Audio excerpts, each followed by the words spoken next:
If you go through the history of American popular music, what you see over and over again are moments when music serves as a kind of bridge of encounter, exchange, and negotiation between different cultural groups.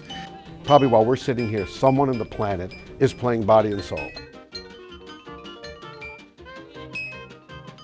It's when you get to the bridge, it just makes that transition.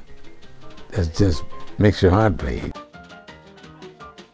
They couldn't get anybody to publish Body and Soul in America when it was written. So there's a way in which the Jewishness was at once always there, but never discussed. One of the interesting things when you look at the history of African Americans and Jews in popular music is there's this very seductive narrative of a natural kinship.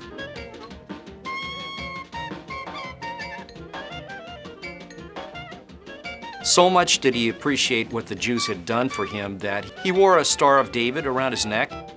And so she went to Will Marion Cook, who was a really important African American songwriter at the time, and says, give me something black enough, a little bit of syncopation, a little bit of raciness in the lyrics.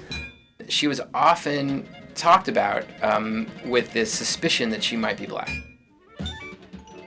When we start talking about Jews in the popular music business, there is a narrative of colonial exploitation that we have to at least let into the house.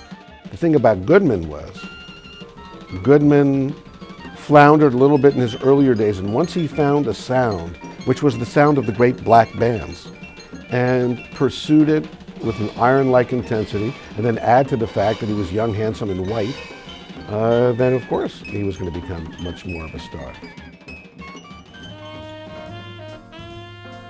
What the artist finds as a substitute for religion in America is America itself, in part because America is a work in progress.